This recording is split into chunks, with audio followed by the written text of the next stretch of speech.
We use a lot of words in church, don't we? We use a lot of words over and over and over, and we do that assuming that we understand each other, right? We use different words, and we assume that everybody else knows the meaning. And if you don't know the meaning, you act like you do know the meaning. Have I pretty well got this? Okay. Well, one of the words that we use a lot is the word conversion. Yes? You've heard that word before? You've heard me say that word before. Conversion in our minds is a shift, is a change from one thing to another. Now, in the context of church, when we talk about it between one another in the context of our Christianese conversations, we talk about it in terms of going from old man, old woman, old child, to new man, new woman, new child. Yes? So it is from that to that. We all understand this, yes? This is the grasp that we have. One of the things that I had to submit as a part of my ordination package is a document that spells out my conversion.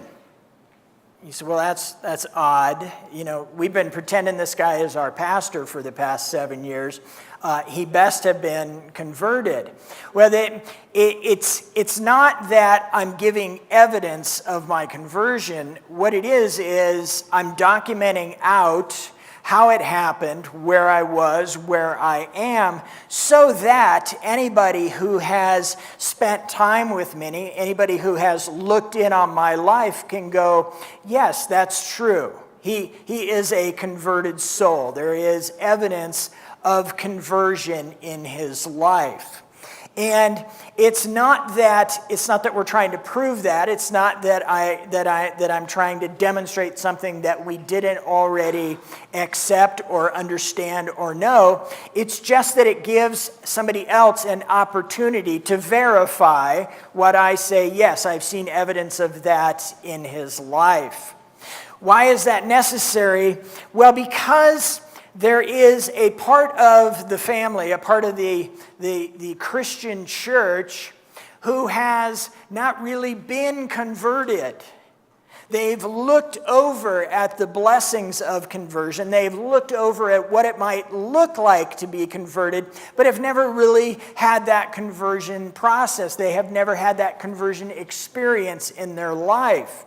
And they go about their lives calling themselves Christians, saying, yes, I would like to be identified with that. Maybe attend church all their life, do all the things that Christians do, but cannot sit down and write out that moment or that time of conversion so that the rest of us can look into your life and say, that's where you were, and this is where you are now. And I don't say that to put anybody off. I say that so that we can think about that, so that we can stop and say, this was the moment. This was right here on this day, right during this time of my life, whatever it was, that's where I was converted. You see, I think sometimes conversion, that word that we use one another, it gets translated into the idea of I changed my mind. I decided I would go this way. I decided I would follow after Christ, right? You've heard that language. I decided I would follow I have decided, you know the song, right? I have decided to follow Jesus. You see, that's not conversion. Conversion is not changing your mind. Conversion is a changed mind. It is a mind that is no longer what it was before you crossed over in that step. You see the distinction there? We're very comfortable with changing our mind. We're very comfortable with telling people, I've decided this. I've decided to follow after the Lord. Awesome. But when you actually follow after the Lord, it's not a decision that you make. It is a change of your mind. It is a change of your heart, your soul, your very actions. Everything that you are changes. You may have heard this term, crossing the Rubicon. It's an ancient idea. And what it indicates is when you have crossed some boundary, when you have made some change such that it is now impossible for you to go back. When you cross your Rubicon, when you take that step and step over, it is now impossible for you to go back. Now, this is an age-old saying here. I didn't just make this up today. This comes from all the way back in history before the time of Christ. For decades before Christ enters the world, the Roman Empire was the most powerful thing in the world. The Romans had gone all about the known world and begun to conquer as much of it as they possibly could.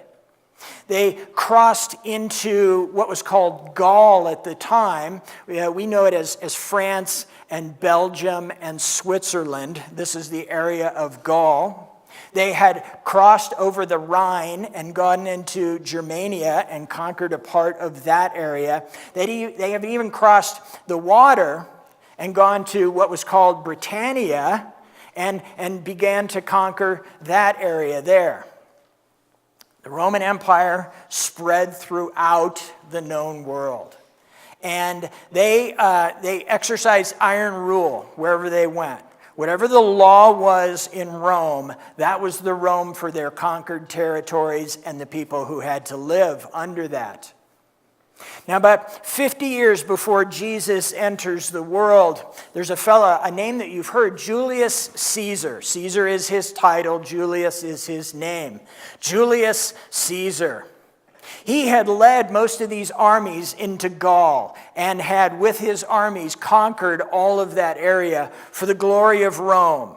He had made that a Roman territory, and he had gone north, and he had gone this way and this way, conquering more and more and more territory. He was a hero to some, but he became an enemy to other people. You see, he is a long way from Rome. He's a long way from the center of power. And while he is out conquering all these lands, and he's becoming famous for his prowess as a general, he's becoming famous for having conquered all of this territory with his army, some back in Rome are becoming jealous. They fear that if he comes back into Rome, if he was to return, he would come back and demand the whole thing for himself. He would want to be made king or Caesar of the whole area. Not just the part that he's in, but Rome, Italy, everything. He would want that. And so he begins to develop enemies, those who are jealous of him. One of these guys, a senator by the name of Pompey, thinks he's going to outsmart Julius. He sends a message to Julius. He says, come to Rome without your army, and let's talk about what you're doing. Let's talk about what's going on. Let's talk about your future plans. Now, Julius Caesar is no dummy. He knows that to go to Rome is going to be his captivity, his arrest, probably his death. There's one more detail. The border between Gaul and Italia is a little stream. Not very much of a stream at all. But it's called the Rubicon. That's the boundary. By Roman law, no army can enter Italia unless the Senate has given them permission. How do you like that for warfare? You cannot come and invade our land unless we give you permission to do so. But this counts for Julius's army as well. He can't enter this area with his army unless he's been told to do so. So Pompey is very smart. He says, Julius, come on, everything will be just fine. Come down, let's hang out, let's talk about things, but leave your army behind. Well, Julius knows this is the end of it. Julius knows that for his army, for his men, bad things are going to follow after this. So he gets his army together, and he says, this is the invitation I've been given. And his men said, there's no way you're going by yourself. There's no way that you're going to enter that place because they're going to kill you. He says, I know, but I can't drag you along with me. His army says, we're with you. Where you go, we go. Where you lead us, we go. We have trusted you this far. We have trusted you on every battle thus far. We have trusted all of your decisions. We've trusted everything that you've led us to do. So Julius says, I have to go to Rome. If I don't obey, they're going to send somebody after me. I have to go. And his army says, we'll go with you.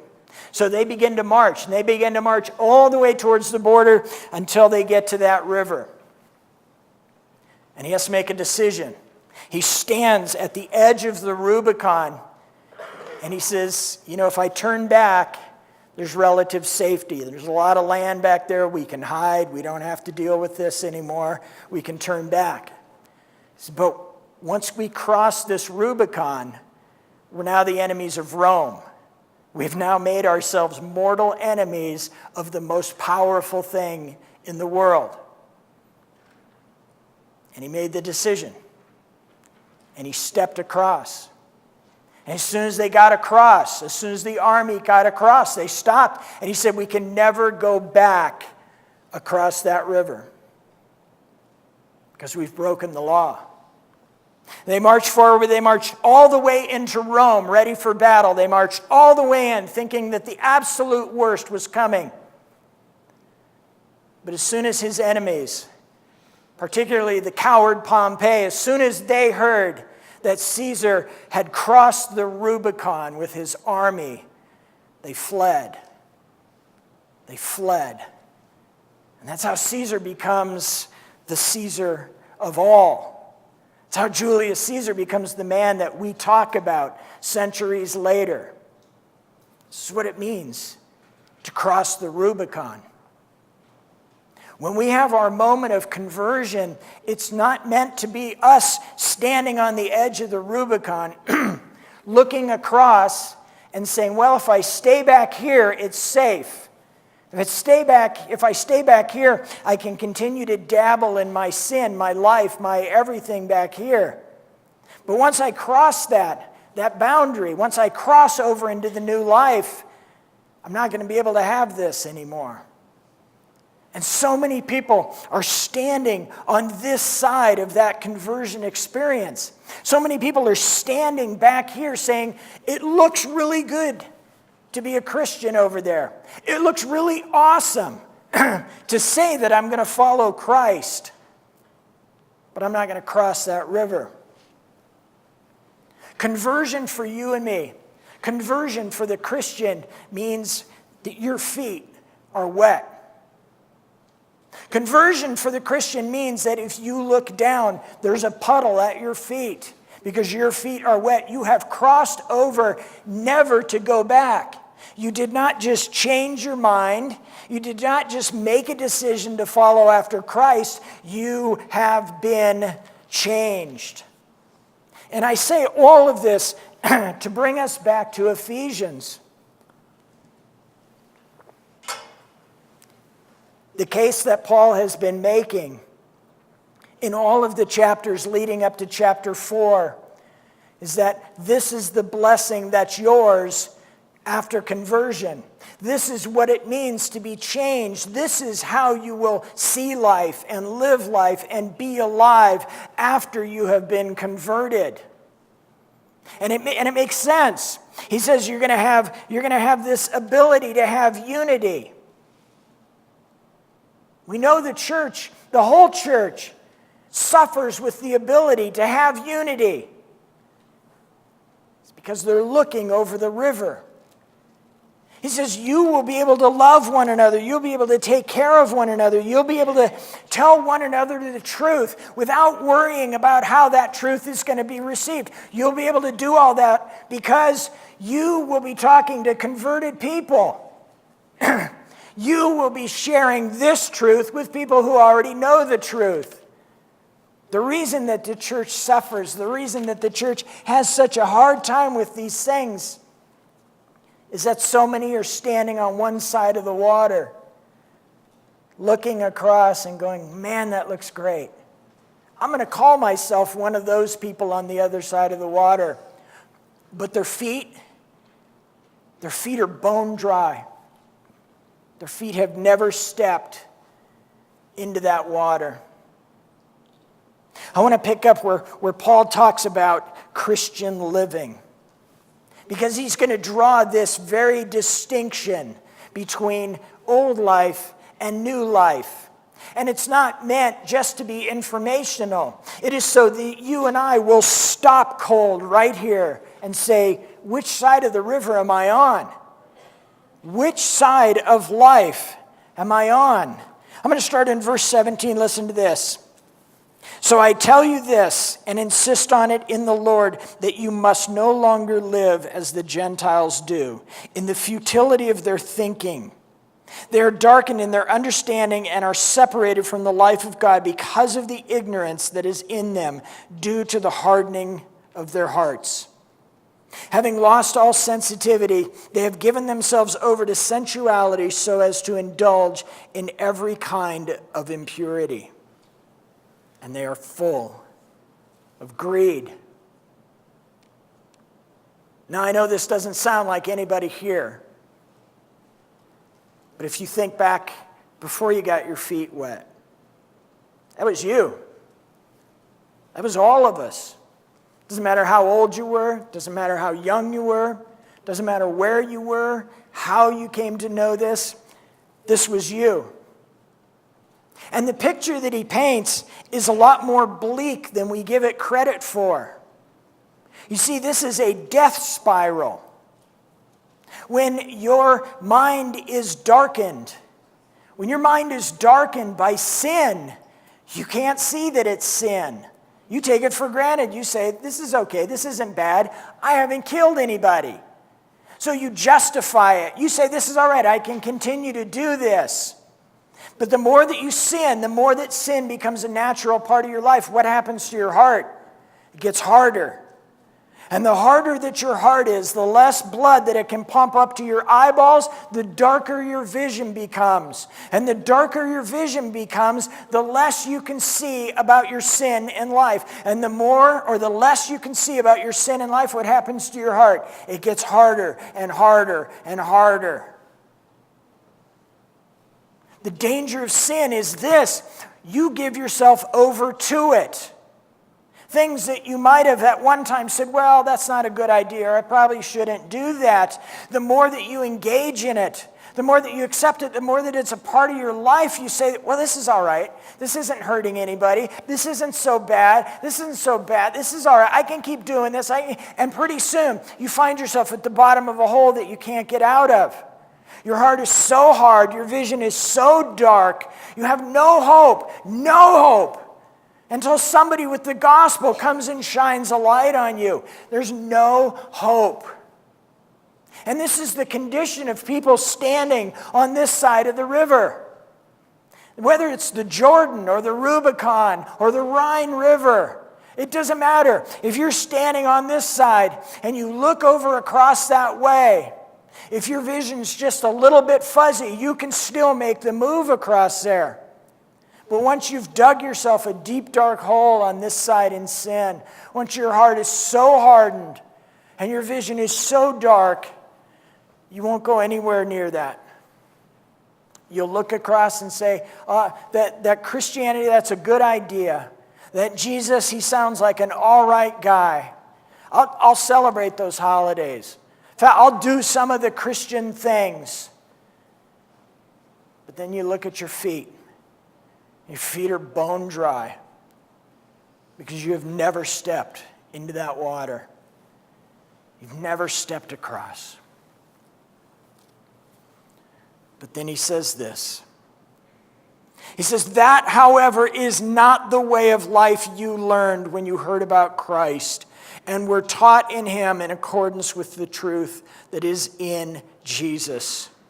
You were taught with regard to your former way of life to put off your old self, which is being corrupted by its deceitful desires, to be made new in the attitude of your minds, and to put on the new self, created to be like God in true righteousness and holiness.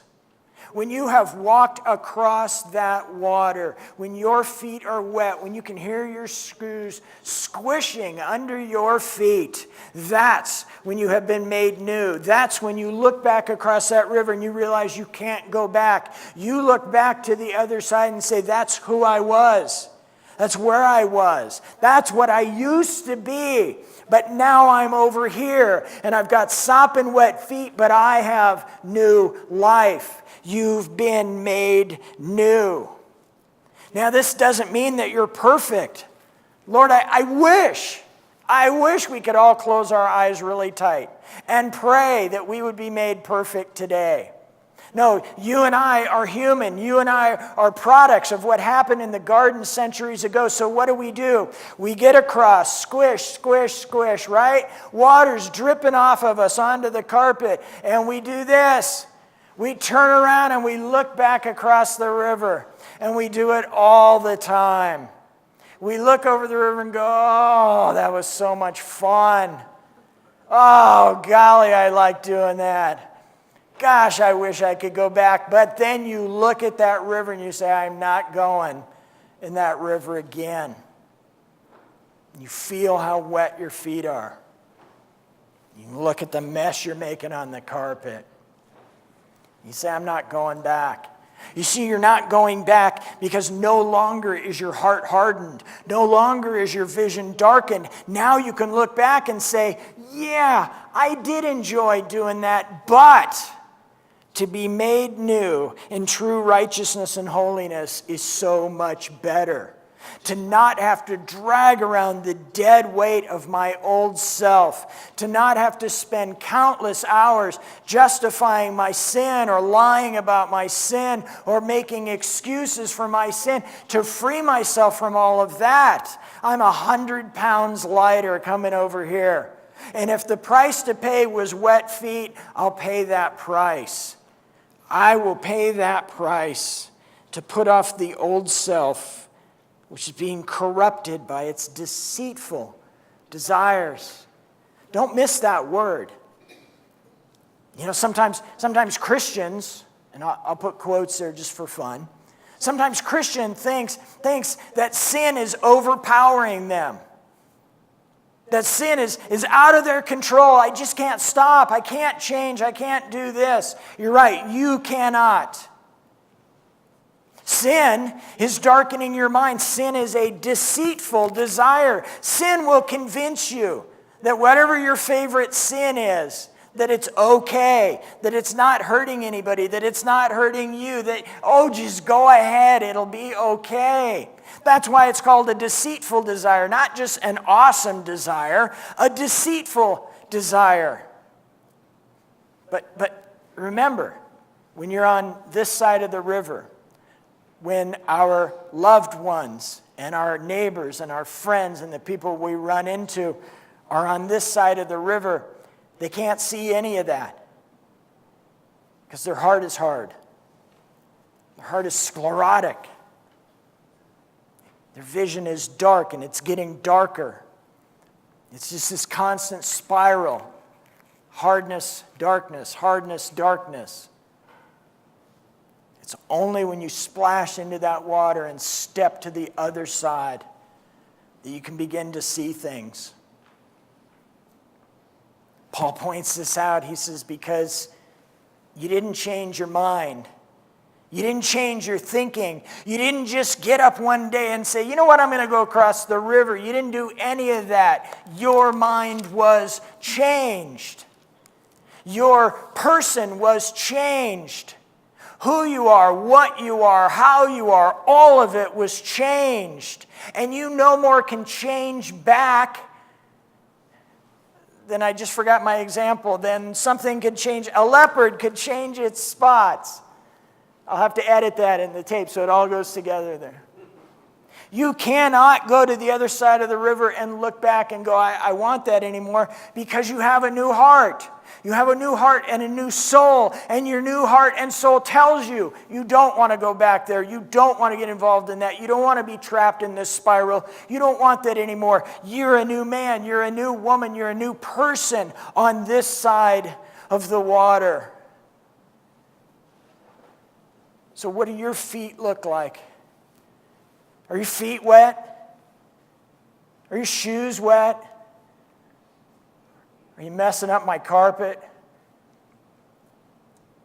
And it's okay. Wouldn't it be great if, like, the carpet was actually wet? I mean, it would smell in a few weeks, but you get the point. If you look down and your feet are wet, you're something new.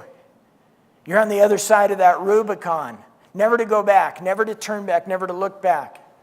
You say, but Pastor, sometimes I want to go back. Sometimes I want to look back. Yeah, we all do. That's why it's called a deceitful desire, because it's trying constantly to tempt you to get back in the water and come to the other side. But it's not possible for you. It is impossible for the true Christian to go back.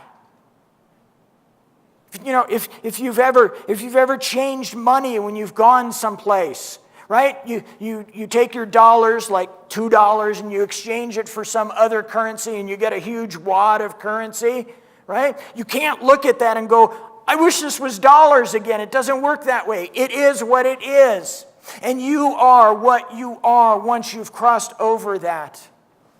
You say, Pastor, it's hard. It's hard. I look at my sin and I'm constantly being drawn back to that. You may be drawn back to that, but you are held captive on this side of the water, on the converted side of the water, by all the blessings that God rains down in your life. Man, your eye, you can see again. Your heart can beat again. Your life is new. And you are visited with all of the blessings that Paul's been talking about in this entire book. Bless you. You are now able to praise God and actually mean it. You are actually able to sing the songs that we sing, and you are able to take God's word and hear it and go, oh, he's speaking to me. These are things you didn't have before. These are things that were impossible for you before. You have the ability now, watch this. You have the ability now to get along with each other.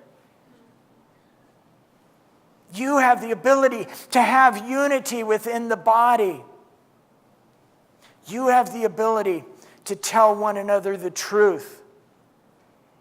And you have the ability to hear the truth. You have the ability to comfort and care for one another. You have the ability to move forward on the mission of God. And all of these things were forward to you when you were on the other side of the river. All of these things meant nothing to you. They sounded fun. They might have been even interesting, but they meant nothing to you when you were on the other side of that water. We take it for granted sometimes. I get that. We take it for granted, all the blessings that we have. But just stop once a day, twice a day maybe, and remind yourself that the blessings that you have in your new life are beyond the imagination of the vast majority of people in this world that have ever lived.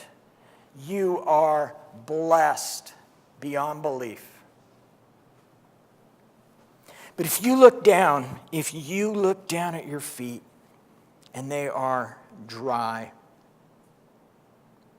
if you've looked across the river, if you've looked across that river conversion, and you see, I don't want to get wet. I'll just call myself a Christian. Your feet are dry, and you're in that place, and you're just calling yourself a river crosser. I want you to stop. I want you to stop. Stop right now. If your feet are dry, if the carpet underneath you is dry, if you've never even stepped into that water, stop fooling yourself. Stop calling yourself something that you are not. Stop naming yourself as a part of something you're not. All of this is for you. Take heed with what he says. Take heed with the fact that this is a spiral. That you may be thinking you're just fooling yourself right now. You may convince yourself that everything will be okay, everything will be fine. Maybe I'll cross the river just at the last minute. Maybe I can continue to call myself what I'm not. Maybe I can do all these things with dry feet on this side. Maybe I can just hold one hand on my sin and one hand going for it. Maybe I can do all of this stuff, but take heed with what he says about sin. The more that you do that, the more you will deceive yourself. The more you are deceived, the more you will involve yourself in sin, till one day your heart will be so hard that it will stop beating. One day you will have spiraled yourself so deep into the ground that you will no longer see the light. One day you will have deceived yourself 1 minute too long. Stop. I've told you over and over and over what it looks like in the life of a converted person. I've told you over and over what the blessings look like. But here's what it looks like if you're deceiving yourself. Number one, you can justify away all your sin. You have a reason, an excuse, an explanation for all of your sin. You're deceived. You can give me a good reason for your sin. Pastor, I have to keep doing this. I'm addicted. I'm out of control. I can't do this. Because you're deceived. You may have even made peace with your sin. You may have allowed your mind to be convinced that your sin is okay. It's not hurting anybody. That it's your sin. That God will see past it. That God will pat you on the head at the end and say, it's okay, I understand. But your sin continues to exist and it controls your life. And in the end, when your heart is hard and your vision is darkened, you will have no interest in the things of God. You will have absolutely no interest in His Word. You will not praise Him. And you certainly will not get involved in His mission. And that's a dangerous, dangerous place to be. But it's not hopeless. It is not beyond help. All you have to do is, if you stand on that side of the water and you want to cross over, is ask somebody.